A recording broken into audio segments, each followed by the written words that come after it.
Quiero comenzar esta mañana preguntándole: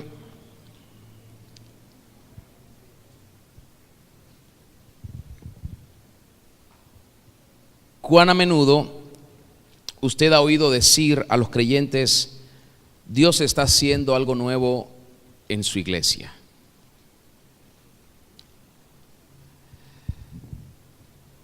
Esto es algo que solemos escuchar especialmente cuando estamos influenciados por el Espíritu Santo. Los creyentes podemos percibir que Dios está haciendo algo. Sin embargo, muchas veces no sabemos describirlo, identificarlo, pero percibimos que Dios está haciendo algo distinto a lo que habíamos visto, a lo que habíamos leído, a lo que se ha escuchado. Y muchos llaman ese algo nuevo una cosa nueva, y esa cosa nueva a la que muchos se refieren puede ser llamada avivamiento, puede ser llamada derramamiento del Espíritu, visitación de Dios o movimiento de Dios. Sin embargo, a menudo esta cosa nueva suele morir rápidamente. Y una vez que ha desaparecido de nuestras vidas y de nuestro entorno, es muy difícil que vuelva a aparecer. Esta forma en cómo ocurre esto, este fenómeno, prueba no ser un mover de Dios en lo absoluto. Yo recuerdo cuando el apóstol Juan y el apóstol Pedro fueron azotados por predicar el evangelio de Cristo y tenían una discusión los fariseos, los sacerdotes, los escribas de su tiempo, y uno de ellos dijo: hemos visto pasar a muchísimas personas que han causado revuelo y han hecho muchísimas cosas, y lo que ellos iniciaron ha perecido. Eso se disolvió en el tiempo y nunca más volvió a surgir. No se preocupen, dijo uno de ellos, porque si esto que estos hombres están predicando no es de Dios, se va a desvanecer. Pero les advirtió: cuidado, porque si es de Dios, no podrán jamás contra él.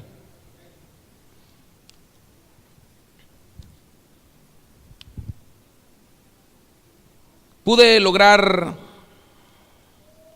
conseguir una estadística de algunos sociólogos cristianos que han rastreado mucho acerca de estas llamadas visitaciones y han descubierto que en el término medio del lapso de estos eventos más o menos pueden durar unos 5 años. Es decir, es como la buena comida. Muchas veces disfrutamos la buena comida, comemos, nos encanta, nos asombra un plato nuevo, pero ya después que usted lo come varias veces, como que va perdiendo la apetencia, el gusto por ese plato. Y esto le suele ocurrir a muchísimos creyentes con respecto al Espíritu. El ser humano tiende a cansarse y a fastidiarse aún de las cosas extraordinarias de Dios. Aún de eso. Personalmente creo que Dios está haciendo algo extraordinario a nivel global en su iglesia, y por eso he titulado este tema: vuelve el orden del Espíritu a escala mundial. Puedo ver en mi espíritu cómo Dios ha encontrado personas en diferentes partes del globo terráqueo para traer de vuelta su orden. Sin embargo, esta gran obra del Espíritu no puede ser hallada en cualquier lugar ni en cualquier persona. Dios está haciendo que suceda su voluntad en todas partes, pero no con todas las personas, porque Dios no puede obligar a nadie. Hay señales proféticas, hay señales del Espíritu de que Dios lo está haciendo, y el Señor lo hará en lugares donde Él sea adorado, reverenciado, honrado, temido y servido de corazón. Yo estuve tratando de encontrar una analogía con todo esto, pero en las Escrituras, y descubrí un principio bíblico que gobierna cualquier verdadero mover de Dios. Y usted dirá, bueno, no puede ser absoluto porque eso es subjetivo. Yo soy una persona de convicciones firmes y hasta que no descubra otra cosa, para mí esto es absoluto. Un principio que gobierna cualquier verdadero mover de Dios. Y este principio yo lo encuentro operando una y otra vez en los dos testamentos, tanto en el Antiguo como en el Nuevo. Y según los datos que yo he descubierto, este principio ha sido probado como algo cierto a través de los siglos de la historia de la iglesia del Señor Jesucristo. Y el principio es este: Dios no va a traer nada nuevo a nuestras vidas, a su iglesia, hasta que lo viejo haya sido desechado. Dios no va a traer nada nuevo a nuestras vidas hasta que lo viejo haya sido desechado. Muchos científicos hablan de la ley del espacio vacío. ¿Ha oído de eso alguna vez?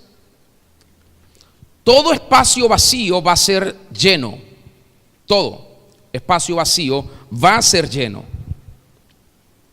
Y yo creo que esto tiene que ver con lo que les estoy compartiendo. El Señor Jesucristo lo dijo en estas palabras: el vino nuevo no se puede echar en odres viejos. Les pedí que ubicaran en su Biblia Marcos capítulo 2. Si lo tienen allí, por favor, pudiéramos leer las palabras literales que traduce las Escrituras. En mi caso, en la versión Reina Valera. Marcos 2, versículo 22 dice, Jesús hablando: nadie, ¿quién es nadie? Nadie. Nadie echa vino nuevo en odres viejos. Nadie, ni siquiera el Señor. De otra manera, el vino nuevo rompe los odres y el vino se derrama y los odres se pierden. Pero el vino nuevo en odres nuevos se ha de echar. Por eso cuando venimos a Cristo, Él requiere no que cambiemos ciertas cosas, no que adoptemos ciertos hábitos, no que nos disfracemos de personas religiosas. Cuando venimos a Cristo, Él requiere que nosotros muramos para poder nacer de nuevo. Sin el nuevo nacimiento no hay presencia del Espíritu Santo. El Espíritu Santo no va a habitar en las vidas viciadas, corrompidas por el pecado, y hasta que eso no sea desechado, Dios no va a provocar una nueva condición para Él poder habitarnos. ¿Por qué esto es así? Se debe a que Dios tiene una controversia con la antigua obra en su iglesia. Todos nos podemos dar cuenta de eso. Con cada obra que Él levanta, pasan solamente unas pocas generaciones antes que nuevamente empiece a deslizarse en los creyentes la arrogancia, la apatía, la hipocresía. Tan pronto el pueblo de Dios se vuelve idólatra en sus corazones, se inclinan a la apostasía, Eventualmente Dios escoge entonces pasar por encima a esa antigua obra, porque Él ya la considera antigua, porque la desecha, porque se corrompió o la corrompimos, mejor dicho. Él la abandona completamente antes de iniciar algo nuevo. Yo he visto a Dios varias veces hacer esto, mudarse de lugar, mudarse de casa. Este principio del cual yo les estoy hablando fue introducido por primera vez en la ciudad de Silo, aquella antigua ciudad llamada Silo, durante el tiempo de los jueces. Dios estableció una obra extraordinaria en aquella santa ciudad, y quiero compartirle algunos datos históricos. Silo fue donde se estableció el santuario de Dios. Allí yacía la presencia de Dios en Silo. Silo fue el centro de toda actividad religiosa. Se cumple aquello que escribió el sabio cuando dijo: donde estuviera el cuerpo muerto, allí se juntarán las águilas. Silo era el centro de atención de todo Israel. El nombre Silo en sí mismo significa aquello que pertenece al Señor, lo que es de Él, lo que es suyo, lo gobernado por Él. Eso quiere decir Silo. Y esto habla de cosas que representan a Dios, habla de su carácter y revelan también su naturaleza. En Silo se levantó el tabernáculo. Usted lo puede buscar después en Josué 18. En Silo se distribuyó la tierra a todas las tribus de Israel. Allí se hizo la asignación a cada una de ellas. Silo se convirtió en la primera capital del reino de Israel, el lugar donde Dios le habló a su pueblo. Silo fue también el lugar donde Samuel escuchó la voz de Dios y donde el Señor le reveló a este profeta de la antigüedad su voluntad. Elí fue el sumo sacerdote en Silo y sus dos hijos fueron también ministros en el santuario. Sin embargo, la Biblia dice que Elí y sus dos hijos fueron perezosos, sensuales y totalmente consumidos por intereses personales, codiciosos, carnales. Durante su ministerio, ellos como sacerdotes permitieron que el pecado craso entrara en la casa de Dios. Y cuando pasó el tiempo, Silo llegó a ser una ciudad corrupta, viciada, hipócrita, idólatra. Después de esto, el pueblo de Dios se llenó de codicia, de adulterio, de hipocresía, y los muchos pecados provocaron lo impensable. Finalmente el Señor dejó de hablar en Silo. Las actitudes de aquellos que eran parte de su pueblo alejaron su presencia. Y Dios le dijo a Samuel: Silo se ha corrompido tanto que ya no representa más quién yo soy. Esta casa ha dejado de ser mía, no la toleraré más. He terminado con esto. Entonces el Señor levantó su presencia del santuario y escribió en una puerta Icabod. Icabod significa: la gloria del Señor ha partido, sin gloria, se ha ido la gloria. Fue el nombre que escogió aquella mujer, yerna del sacerdote Elí, mujer de uno de sus hijos también sacerdote, cuando escuchó que a su esposo, a su marido, lo habían matado los filisteos porque habían entrado para saquear a Israel. Esos filisteos que tenían miedo de acercarse a Israel porque habían oído la historia de lo que Dios había hecho con el ejército más poderoso de la tierra en la antigüedad para ellos, los egipcios. Los filisteos se atrevieron porque escucharon que ya Dios no estaba con ellos. Y cuando el sacerdote Elí recibió la noticia de que su hijo había muerto, a los 98 años, ciego y muy pesado, cayó hacia atrás del impacto de la noticia y se esnuncó y murió. Y su yerna, al ver y escuchar esto, dice la Biblia que ella estaba en los días para dar a luz y dio a luz a su hijo antes de morir, y llamó su nombre Icabod, porque dijo: la gloria del Señor se ha ido. Yo leía esto y temblaba de miedo y de tristeza, porque muchas veces no valoramos la presencia de Dios. En esta circunstancia, Silo fue destruida por completo, fue saqueada, quemada y murió. Lo peor es que Dios apartó toda posibilidad de redención para Silo. Ya Dios había pensado en otra región, en otra ciudad. No hubo esperanza de revivir la gloria pasada en esa ciudad, ninguna esperanza de reformación, ninguna esperanza de perdón de parte de Dios. Dios estaba diciendo: he entregado a Silo a la carne y yo me mudo. Estoy a punto de levantar una casa totalmente nueva para mí. Ya esta no es mía, me la quitaron, me la arrebataron, la corrompieron, me mudo a hacer otra. Yo pregunto, ¿cuál es la condición a que llega un pueblo para que el Señor tenga que retirar su presencia de ellos? Considera por favor la escena en Silo. Por años nadie en esa sociedad se puso en la brecha.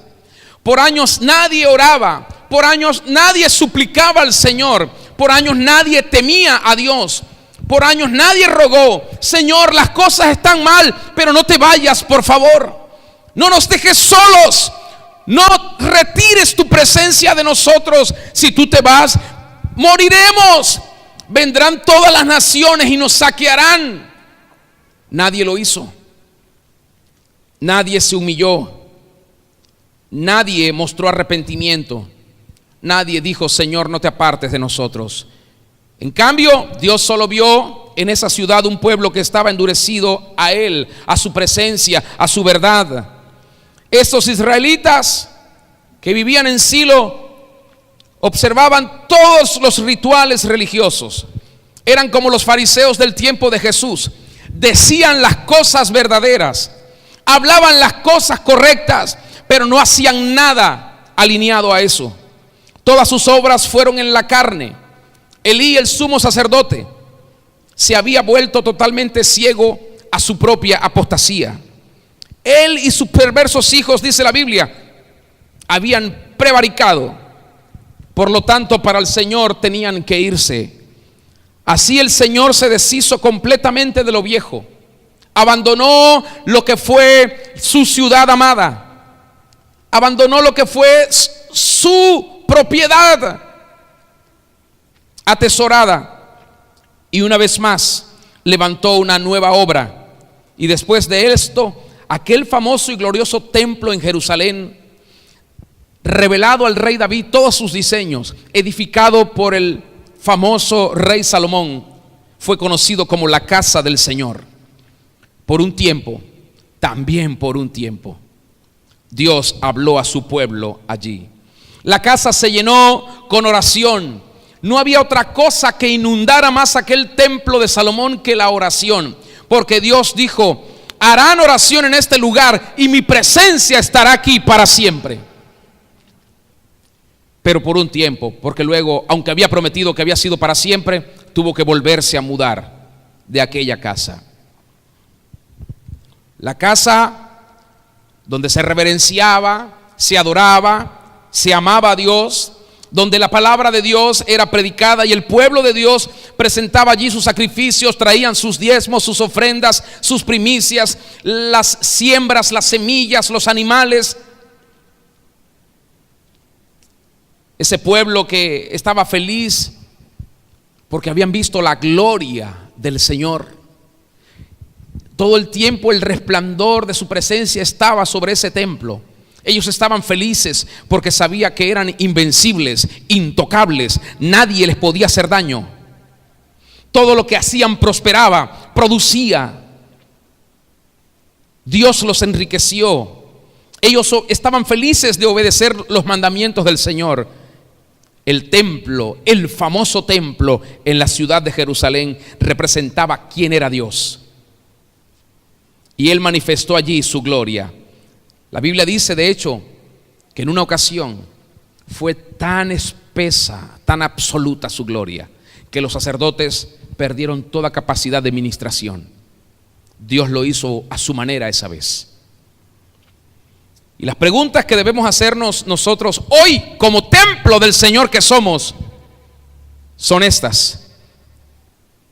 ¿Es mi vida una representación real, no fingida, de quién es Dios? Como iglesia Rey de Reyes, ¿representamos lo que Dios es? Si somos sinceros y humildes, deberíamos reconocer que aún no representamos lo que Dios es.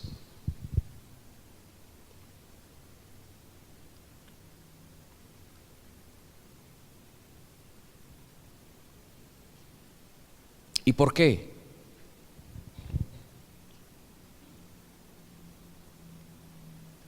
Porque a pesar de eso no nos hemos dado cuenta que necesitamos suplicarle a Dios que no aparte su presencia de nosotros. Suplicárselo todos los días. ¿Por qué? Porque todos los días pecamos. ¿Por qué? Porque todos los días tenemos malos pensamientos. ¿Por qué? Porque todos los días estamos expuestos a ser atrapados por alguna de estas artimañas de nuestra carne o del enemigo. Deberíamos suplicarle al Señor: Señor, nunca te alejes de nosotros y ayúdanos a ser fieles, ayúdanos a no pecar contra ti, ayúdanos a no apartarnos, a no ser infieles a nuestras esposas, a no ser infieles a los maridos, a no ser malos padres, a no ser, Señor, malos administradores, malos siervos, malos hijos tuyos. Ayúdanos, pero no te apartes. Reconozco mi pecado. Deberíamos vivir en eso todo el tiempo, para que Él no se aparte de nosotros, para que nunca se aleje. Debemos rendirnos continuamente a su voluntad. Usted lo sabe, seguramente lo ha escuchado de muchos, pero cantidad de ministerios han caído en decadencia espiritual, moral y física. La corrupción se adueñó de la gente que una vez dijo que amaba a Dios, que lo adoraba, que lo reverenciaba y que le cantó: tú eres todo para mí. Pero allí dejaron entrar el pecado. Nosotros no estamos exentos de vivir eso, pero podemos hacer lo que Dios dice, podemos hacer lo que Dios manda, podemos obedecerlo, someternos a Él, podemos adorarlo, amarlo, esforzarnos en servirle, y evitaremos el Icabod que vivió el pueblo hebreo hasta el punto en que Dios retiró su presencia porque ya no lo representaban más. Cuando Dios te llama a su reino, te llama para que tú lo representes. Te llama para que tú muestres su gloria, su presencia, su amor, su bondad, su misericordia, su sabiduría. No para que vivas para ti, sino para Él. Y este ciclo, porque es como un ciclo perverso de la carne, del cual también Satanás toma mucha ventaja para separarnos de Dios. Este ciclo ha marcado la historia del pueblo de Dios. Según los estadistas, solo toma algunas pocas generaciones para que la nueva obra de Dios nuevamente se degenere en apatía e hipocresía. ¿Por qué tiene que ser así? Casi siempre esto ocurre porque aquellos que una vez se apasionaron por Dios dejaron de ser guiados por el Espíritu Santo para luego ser guiados por su propia carne. Luego, esa pasión encendida, ardiente, que hizo nacer la obra, se desvanece. ¿Ha escuchado usted personas que vienen al Señor y se apasionan y sirven y leen las Escrituras y son los primeros en llegar a la iglesia y de repente en un momento se apagan hasta tal punto que no quieren saber nada, que no quieren que se les diga nada, no quieren corregir, no quieren un consejo, desprecian la exhortación, no se congregan? Los ministros y siervas que una vez fueron apasionados por la oración y la comunión con el Espíritu Santo, ahora tienen una vida establecida por la rutina. Ahora confían en la organización en su habilidad carnal para mantener la obra en marcha. Y el Señor respondió y responde todo el tiempo a este tipo de situaciones. Lo hizo con Jeremías. Abra su Biblia en Jeremías capítulo 7, por favor. Dios envió al profeta Jeremías a la puerta del templo para proclamar una palabra que yo considero sería una palabra devastadora. Y Jeremías 7, versículo 3, el Señor dijo: mejorad vuestros caminos y vuestras obras, y os haré habitar en este lugar. Si no mejoramos nuestros caminos y nuestras obras, no estaremos donde esté su presencia. No podremos estar donde esté su presencia. Podemos caer en la arrogancia, reclamarla como si la mereciéramos. Pero el Señor le estaba diciendo a su pueblo con las palabras de Jeremías: tu vida se ha vuelto corrupta, ahora la muerte está a la puerta, pero aún hay tiempo para salvarte. Yo no quiero darte la espalda, quiero quedarme contigo, quiero moverme en medio de ti. Pero para que eso ocurra tienes que arrepentirte, tienes que cambiar tus obras, debes volverte a tu primer amor, debes obedecerme, debes consagrarte, debes dejar todo lo malo. Y en el versículo 4 el Señor añade: no fiéis en palabras de mentira, diciendo: templo de Jehová, templo de Jehová, templo de Jehová es este. La arrogancia y el orgullo tocan el corazón del hombre para decirle a Dios: lo que tú prometiste que harías, no lo puedes revertir a pesar de nosotros, tú no lo puedes volver atrás. Y Dios puede hacer lo que sea, porque es soberano y santo, lo puede hacer. ¿Sabe algo? Dios ha oído a la gente gritar muchas veces: Señor, tú no puedes destruir este templo, tú me salvaste, tú me redimiste, tú no puedes desecharme, soy tu casa eterna, como lo hicieron los israelitas. Dios ha escuchado a mucha gente decir: es tu historia, esta es nuestra historia. Como dijeron los israelitas: esta es nuestra tradición atrincherada, Señor, tú no puedes hacer lo que quieras. Dios mira a todos los edificios majestuosos, los escucha a ellos que están en pie gritándole y reclamándole: este es tu testimonio al mundo, Señor. Nunca puedes abandonar lo que estableciste y sobre lo cual prometiste estar siempre en ese lugar. Lo que no nos fijamos es que Dios prometió estar siempre en ese lugar, siempre y cuando ese lugar fuese suyo. Cuando hicimos nuestro este lugar, ya Él no puede estar. Dios está donde el lugar es de Él. Si ese templo es tuyo, Dios no estará ahí, no estará.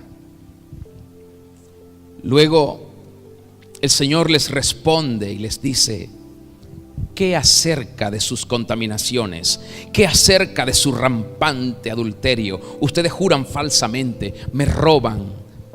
Las ofrendas que me dan es de lo que les sobra. Me traen los animales enfermos, me traen lo último de la siembra. No son fieles conmigo, son codiciosos, avariciosos. Y comienza el Señor a reprenderlos y les dice: ustedes se inclinan ante sus ídolos y han vuelto mi casa en una cueva de ladrones. Les envié mis mensajeros para advertirles, pero ustedes no escucharon.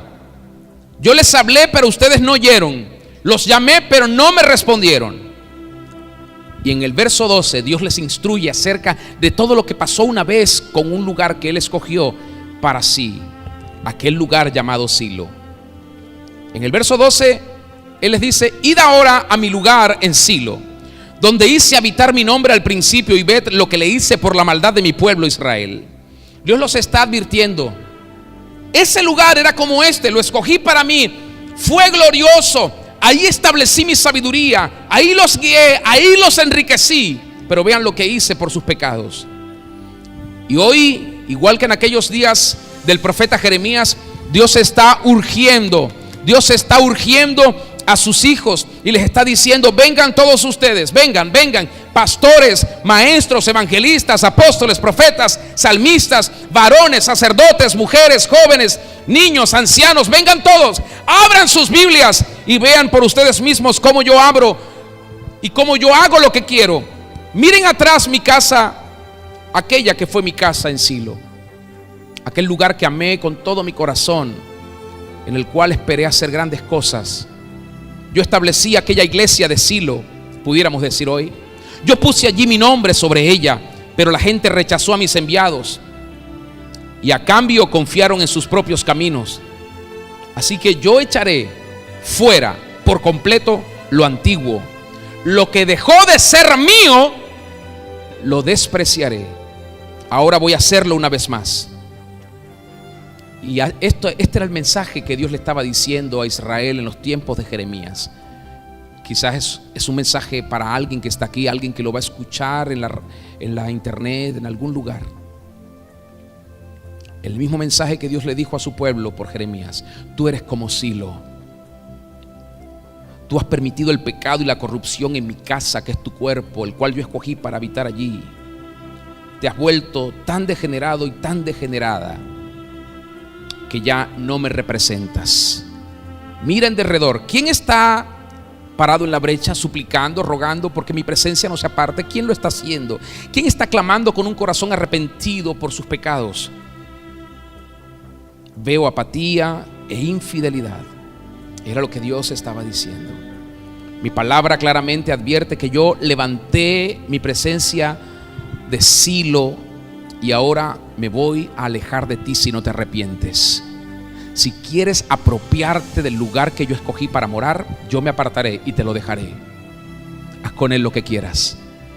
Me mudaré a otro lugar, porque hay muchos diciéndome: Señor, apropiate de mí, aduéñate de mí, apropiate de mí. Y Dios está escuchando corazones.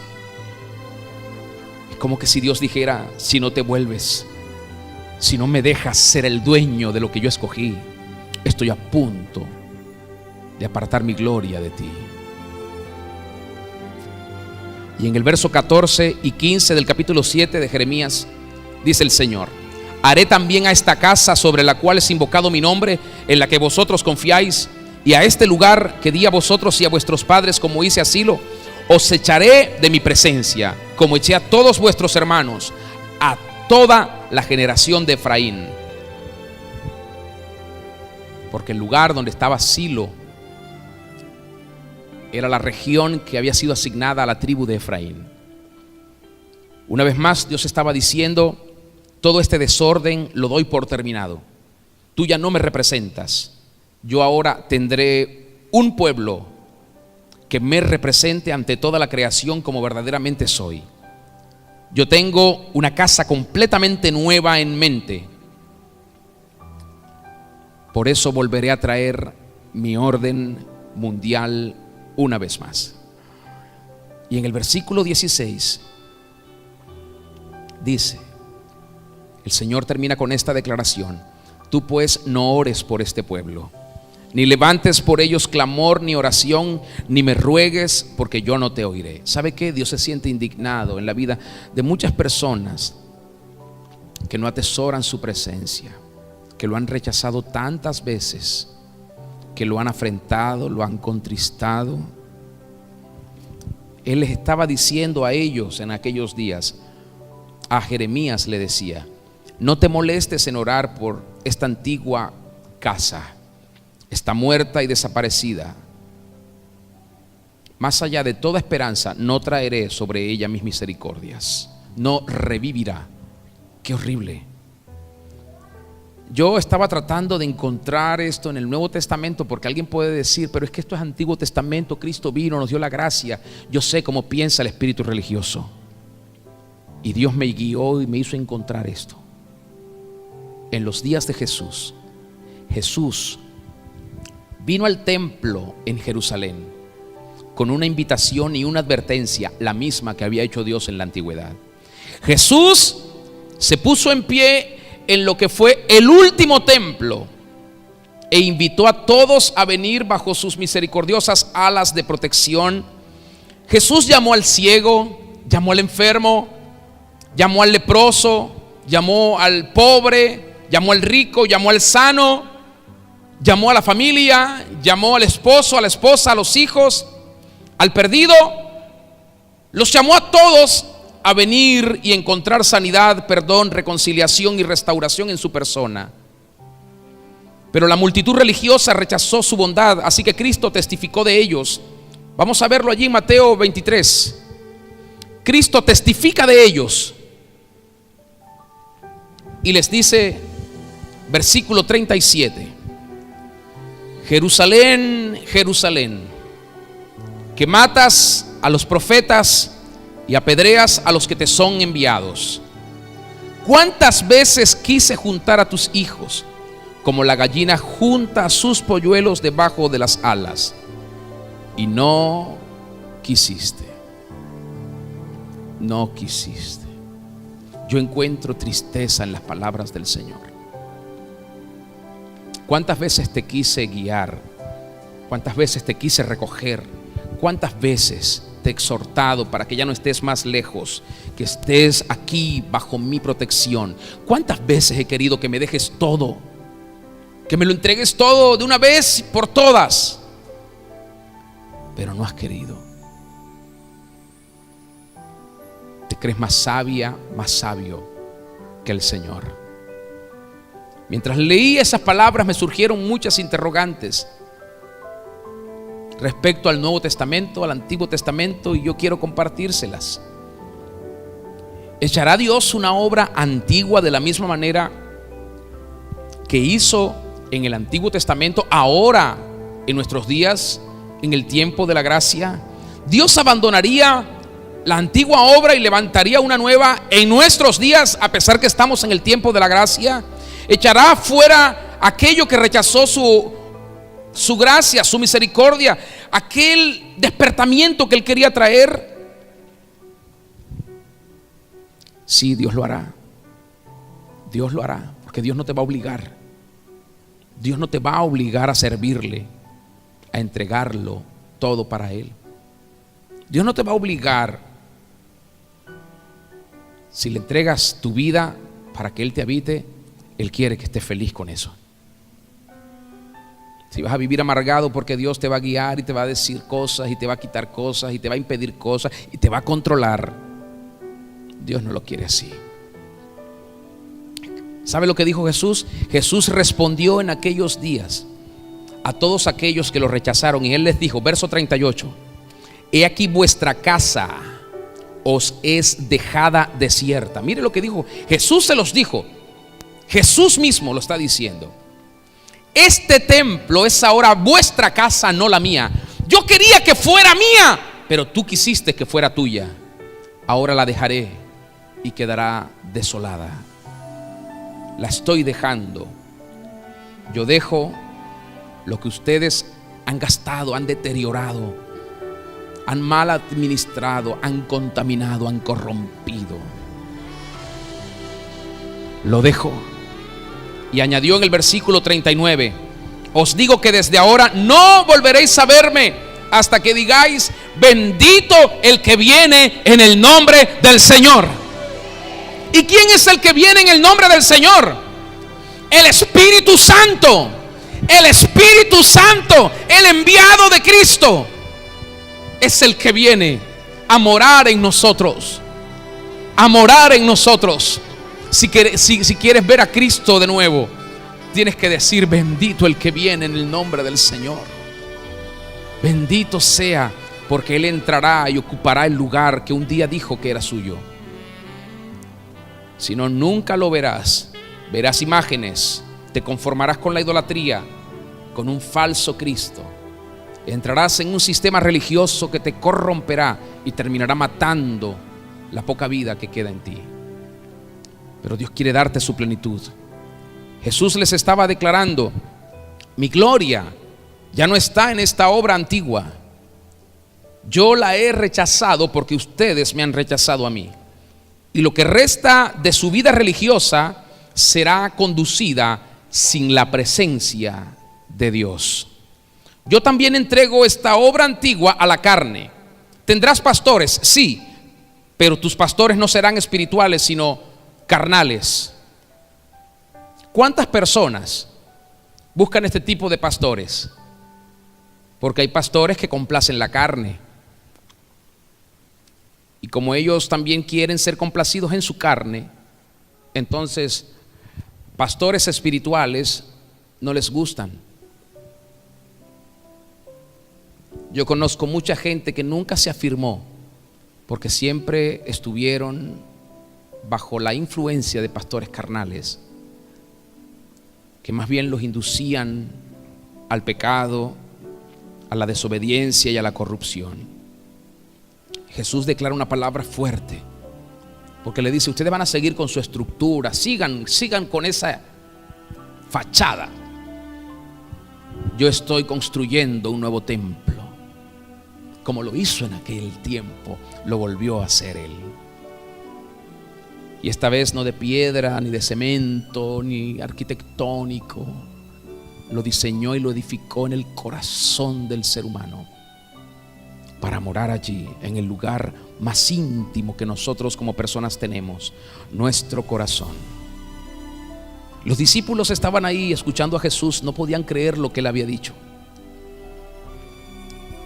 Ellos estaban como cuestionándolo, diciéndole: maestro, mira la magnificencia del templo, mira sus asombrosas esculturas, considera toda su historia, los siglos de tradición. No es posible que tú estés diciendo que todo esto va a quedar en ruina. ¿No vas a hacer nada por esto? Y Él dijo: yo quise hacer algo, yo quise, pero no me dejaron. Mucha gente termina mal y se pierde, y a veces nos echan las culpas a nosotros. Dice: el pastor nunca lo buscó, nunca lo visitó, nunca fue y lo consoló, nunca lo llamó, nunca estuvo ahí. Pero no puedes decir que nunca escuchaste una palabra de exhortación que te advirtiera sobre la forma de vida que estás llevando. Si Dios no va a estar ahí, no es suficiente con que yo vaya. ¿Me está escuchando? Si Dios no va a estar ahí, Dios le dijo a Jeremías: no ores por ellos, no te oiré. Por eso cuando alguien me dice: visíteme, yo digo: Señor, tú vas a estar ahí.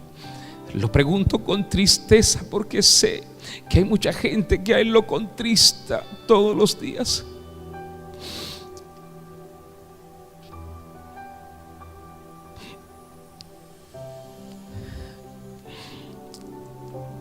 Yo quisiera que Él estuviera ahí siempre. Les digo: Señor, dales una oportunidad como me la diste a mí. A veces escucho que Él dice: pero tú te arrepentiste, ellos todavía no se han arrepentido. No puedo hacer nada, Señor, si tú no quieres. No puedo. Pero hoy tú tienes que entender lo que Dios quiere. Él no te quiere dar la espalda, Él no te quiere dejar solo, Él quiere estar en medio de tu corazón. Él quiere obrar. Ya no lo impidas, por favor. Te lo digo yo, no te lo dice el Señor. Por favor, no pierdas esta oportunidad que Dios te está dando. Yo lo siento profundo en mi corazón. Muchos se han perdido por su arrogancia, por sus pecados.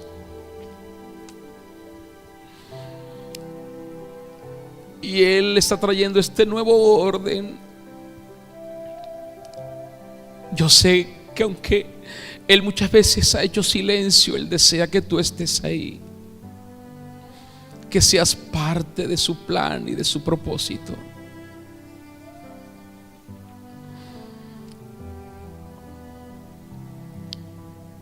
Por eso visitar no debe ser un compromiso para quedar bien con la gente. Debemos estar seguros que Él va a ir con nosotros para que algo ocurra, para que algo suceda. Gracias, Espíritu. Gracias.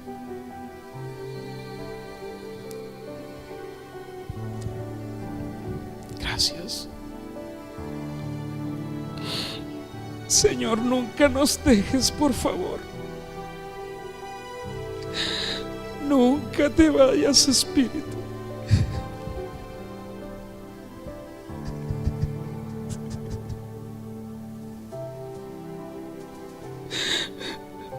Una vez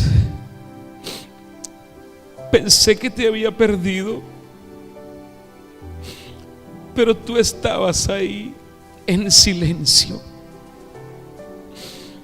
Quizás muchos han pensado que te han perdido,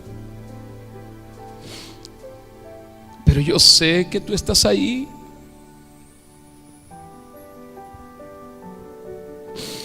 No lo sueltes, Señor. No la sueltes. Conmueve su corazón, conmuévelo, y vuelve a hacer de su vida tu lugar preferido.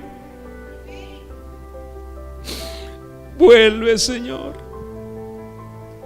Ven y pasa una vez más. Ven, Espíritu, ven.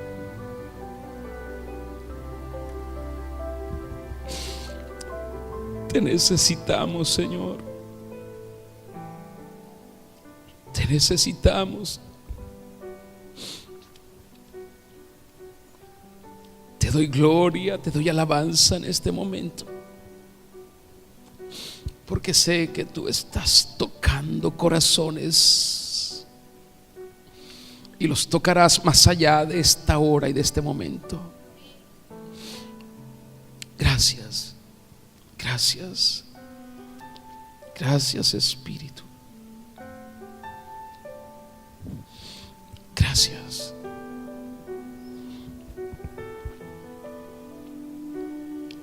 Jesús le dijo a sus discípulos: sí, todo terminó. Esta antigua obra ya no me sirve, está muerta, desaparecida a mis ojos. Ahora voy a hacer una nueva. Los discípulos no podían creer, no podían entender cuánto desperdicio, cuánto desperdicio. Piensa en esto, por favor. Allí estuvo parado frente a ellos la misericordia y la gracia encarnada en Jesús, diciéndoles: esta casa antigua ya no es mía. Desorden, pecado, rebelión, rechazo, violencia en mi presencia, eso no es mío, eso no viene de mí. Ahora la dejo totalmente desolada, no tiene ninguna posibilidad de ser revivida. Y fue así. Esa generación religiosa apartada de Dios pereció y fueron condenados por sus obras. Dios los juzgó por el derramamiento de la sangre del Señor Jesucristo. Pero luego de eso, ahí no terminó el Señor. La Biblia nos deja ver que Él siguió, porque Él sigue. Si tú no quieres, si yo no quiero, como ellos no quisieron, Él va a seguir a su meta. Él va a seguir a su propósito. Jesús no se detuvo a lamentarse en el templo. Él siguió hasta Pentecostés, al principio de una nueva obra. Él estaba a punto de levantar una nueva iglesia, no una réplica de la antigua.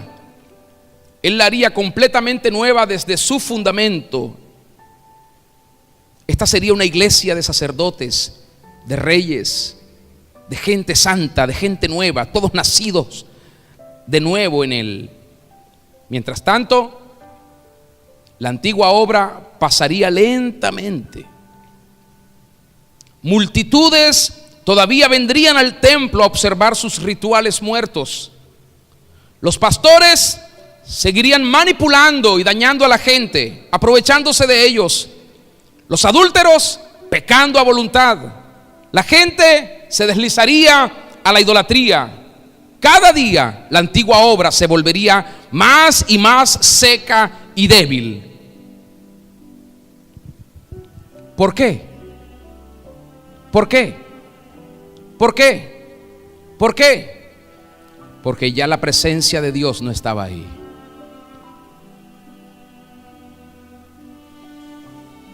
Esto nos trae a la iglesia del día presente.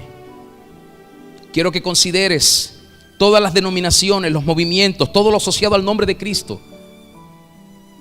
Y te pregunto, ¿es verdaderamente lo que estamos viendo hoy la iglesia triunfante de la que el Señor habló? La novia sin mancha.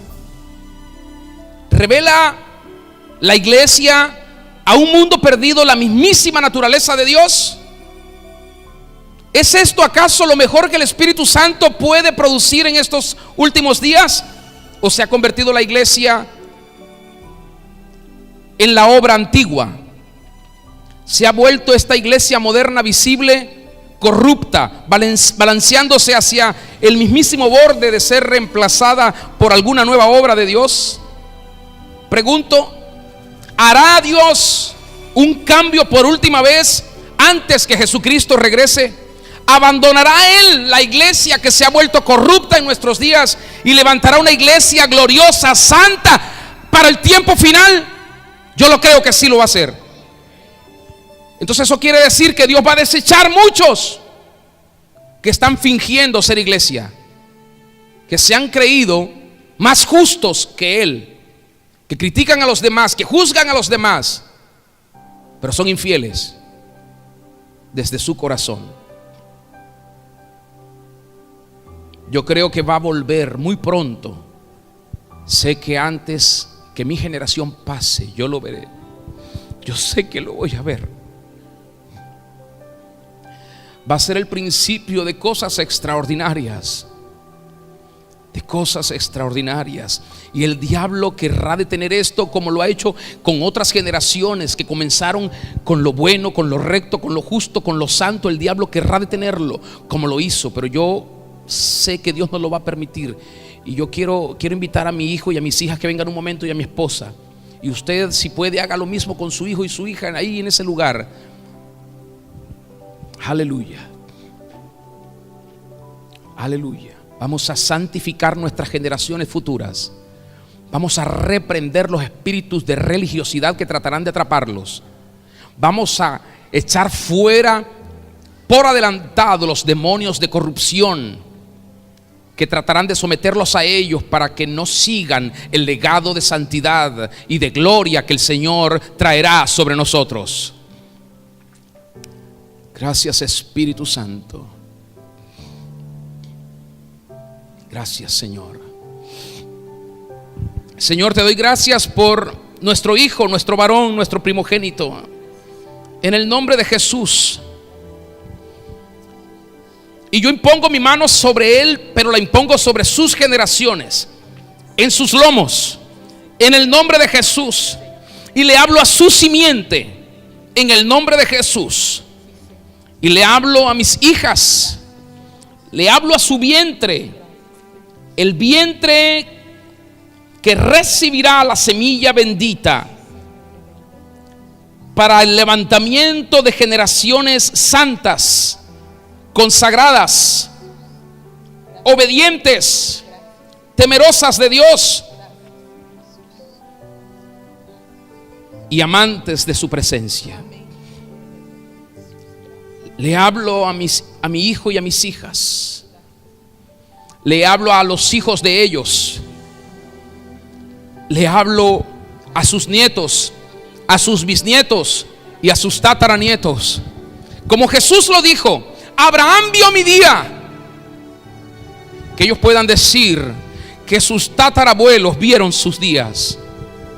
Y les hablamos a ustedes, hijos, nietos, bisnietos, tataranietos, en el nombre de Jesús, y a todas sus generaciones para siempre.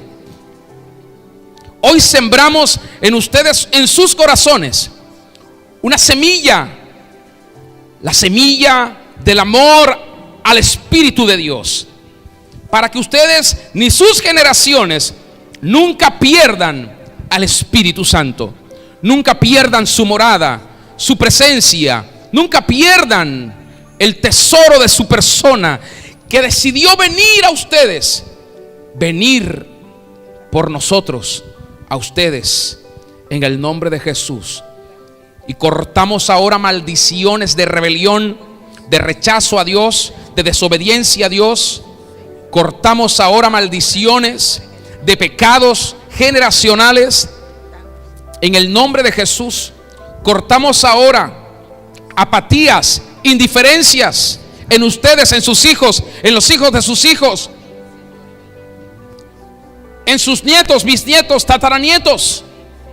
En el nombre de Jesús, cortamos y rompemos en ustedes y en sus generaciones todo deseo de apropiarse de lo que le pertenece a Dios, para que siempre permitan que sea Dios el dueño de este templo que es su cuerpo, y que los habite el Espíritu para siempre a ustedes, de generación en generación, y podamos contar todas sus poderosas obras en el nombre de Cristo. En el nombre de Cristo los sellamos arriba en el cielo y abajo en la tierra, para gloria del Padre y del Hijo y del Espíritu Santo. Y digan ustedes amén, amén, amén, aleluya, aleluya. Que así se haga, que así sea en el nombre de Jesús. Aleluya. Pueden ocupar su lugar. Aleluya.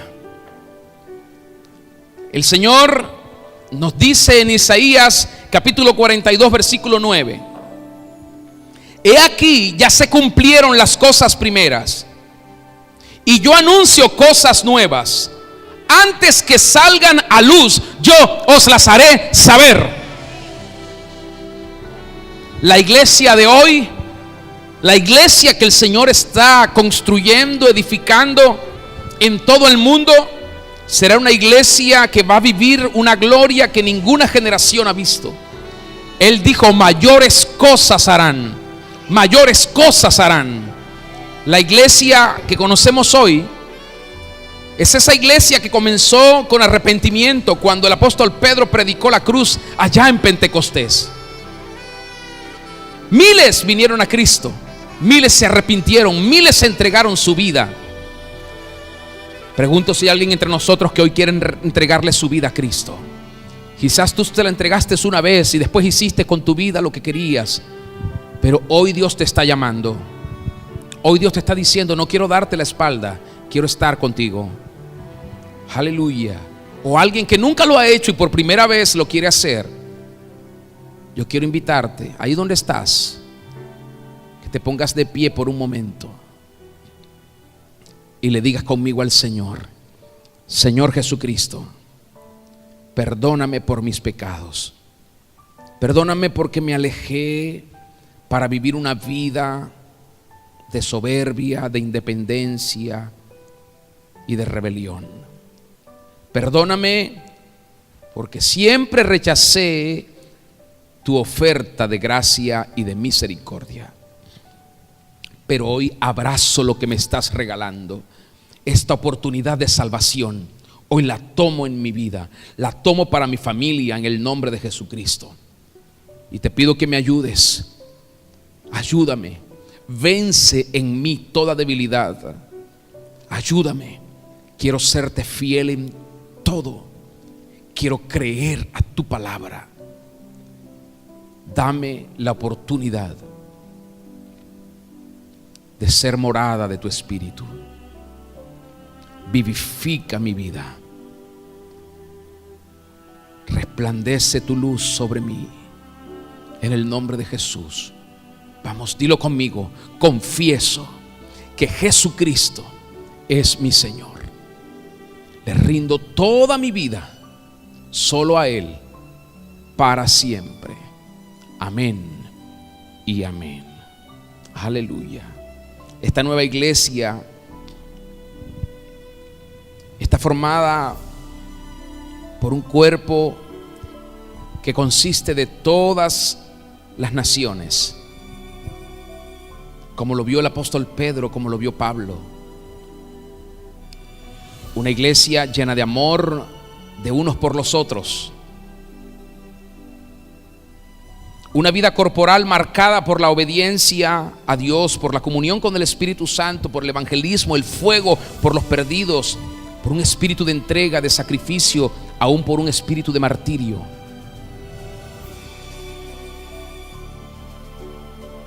Este hermoso principio refleja las palabras que Dios le dijo a Jeremías en el capítulo 2. ¿Quiere verlo conmigo? Vaya a Jeremías 2, por favor.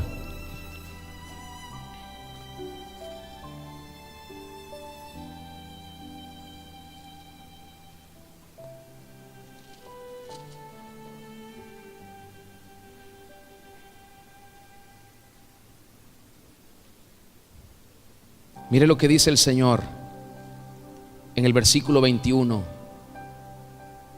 Te planté de vid escogida, simiente verdadera toda ella. Qué hermoso. Sin embargo, las siguientes palabras del Señor describen lo que ocurre. Y dice: ¿cómo pues te me has vuelto sarmiento de vid extraña? Dios estaba diciendo: yo te planté muy bien, tú fuiste mía, llevando mi nombre y naturaleza, pero ahora te has degenerado. Yo pregunto, ¿qué causó esta degeneración en la iglesia? Lo mismo de siempre, lo mismo de las otras iglesias, lo mismo de la antigüedad, lo mismo de los tiempos de Jesús, de los tiempos de Jeremías, lo mismo de Silo. La idolatría. Dios está hablando de idolatría cuando le dice a Jeremías, capítulo 2, versículo 11: ¿acaso alguna nación ha cambiado sus dioses, aunque ellos no son dioses? Sin embargo, mi pueblo ha trocado su gloria por lo que no aprovecha. La cambiaron por lo que no les será útil. ¿Sabes lo que hizo la idolatría en el pasado? La idolatría desoló Silo. La idolatría desoló el templo. Y la idolatría está ensuciando hoy a la iglesia de Cristo. ¿Idolatría? Sí, idolatría. Idolatría al ego, a los hijos, al marido, a la mujer, a la familia, a los estudios, al trabajo, al dinero, al jefe, al carro, a la casa, al novio, a la novia, a muchas otras cosas. Idolatría. La idolatría aleja al Espíritu Santo. Siempre es la causa raíz detrás de que Dios deje la antigua obra y comience un nuevo orden. La semana pasada estábamos profetizando y hablando y declarando palabras de parte del Señor. Y en la tarde noche, nuestro hermano Arnoldo, hice comunicación con él porque me había llamado antes y no pude atenderlo. Y me dijo: hoy viví algo muy especial mientras estaba usted profetizando. Dijo él: yo tuve una visión. Y la visión fue una niña que la habían ensuciado.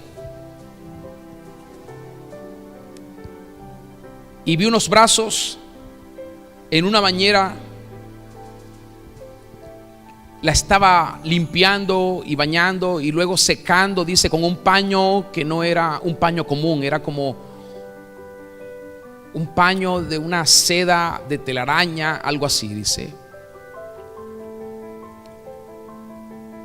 Y escuchó una voz, dice él, que decía: ellos lo han visto o ellos lo ven, refiriéndose a mi esposa y a mí, pero la iglesia no lo ve, por eso la iglesia no se involucra en el trabajo.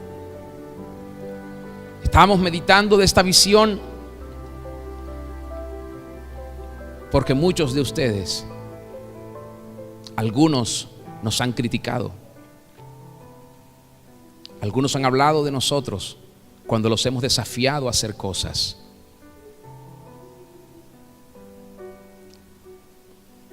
Cuando hacemos alguna actividad especial bien sea ayuno o vigilia, o por ejemplo que esta semana, mañana comenzamos con la jornada especial de las primicias. Cuidado con lo que usted dice, porque ensucia la visión. Y aunque la visión es una bebé, está creciendo. Él la vio desnuda y luego tuvo una segunda visión más tarde, después que intentó hablar conmigo y no lo pude atender, y dijo: la segunda vez la bebé estaba vestida muy linda. Ustedes, yo creo que Dios nos ha confiado algo muy, muy importante. No para nosotros, para su iglesia a nivel mundial. Yo lo creo. Hermanos, pero no queremos verles a ustedes luchando con esto. Si usted no lo ve, no lo entiende, confíe en el Señor, tenga fe. Hable con Él, hable con Él. Y le digo especialmente a aquellos que hablan o han hablado, porque no han entendido lo que nosotros les estamos diciendo. No hablen de lo que les decimos, no critiquen lo que hacemos, porque ensucian la bebé que Dios nos ha entregado, que se llama la visión. El detalle está en que Dios la va a hacer crecer y desarrollar. Ustedes no tienen por qué perdérsela. No tienen por qué perdérsela. Profundicen su intimidad con el Espíritu y podrán ver aún más allá de lo que nosotros hemos visto. ¿Recuerdan que les decía el miércoles pasado a las personas que vinieron, los que escucharon esto por YouTube? Seguramente lo recordarán. Yo decía: estás frente a un problema, frente a una crisis, frente a una situación incomprensible. Visualiza. Visualiza, no maldigas, visualiza. Cuando visualices, tendrás entendimiento de lo que entonces no entiendes. Visualiza, visualiza. Póngase de pie, por favor. Aleluya.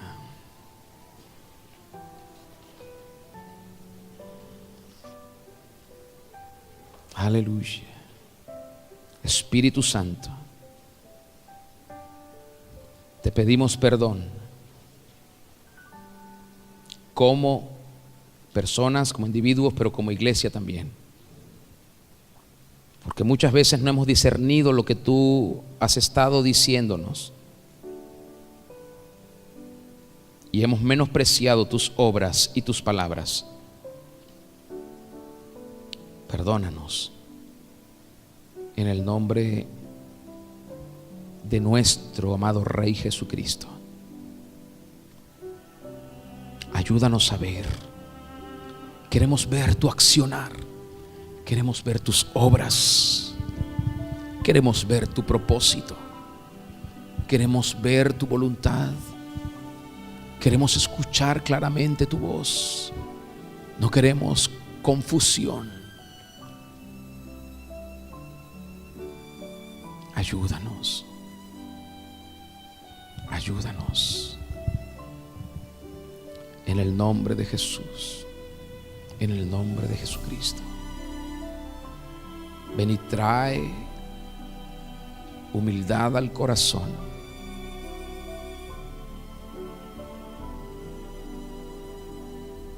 Y haz que todos podamos volvernos a ti.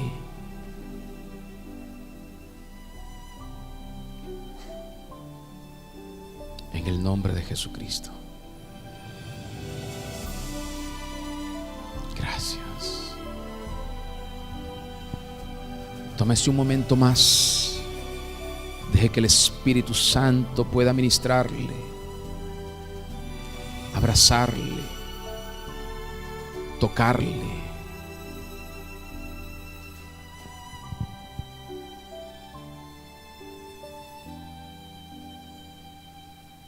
Disfrútelo. Dele gracias.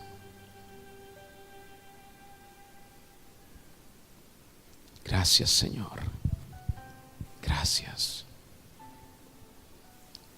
Gracias.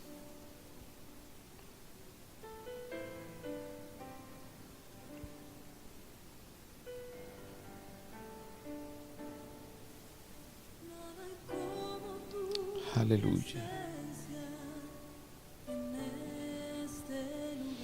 Aleluya. Nada hay como tu gloria tocando mi corazón. Nada hay como tu gloria cayendo sobre mí. Más de ti, menos de mí. Sí, Señor. Nada hay como tu presencia en este lugar. Nada hay como tu gloria tocando mi corazón. Nada hay como tu gloria cayendo sobre mí.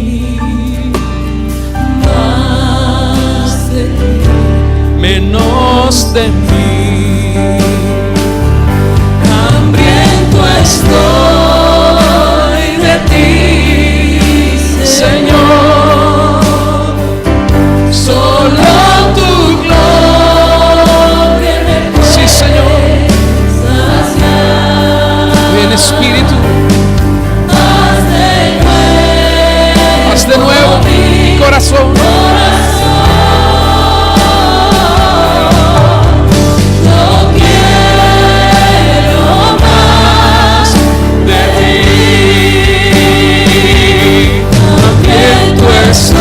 Soy de ti, Señor. Solo tu toque me puede saciar. Haz de nuevo mi corazón. Yo quiero más de ti. Nada hay como tu presencia en este lugar. Nada hay como tu gloria tocando mi corazón. Nada hay como tu gloria cayendo sobre mí. Más de ti, menos de mí. Hambriento estoy de ti, mi Señor. Solo tu toque me puede saciar. Haz de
estoy de ti, Señor. Solo tu toque me puede saciar. Haz de nuevo mi corazón. Yo quiero más de ti. Haz de nuevo mi corazón. Renueva nuestro ser, renueva nuestro espíritu. Yo quiero más de ti. Yo quiero mucho más de ti, mi Dios. yo quiero más de ti.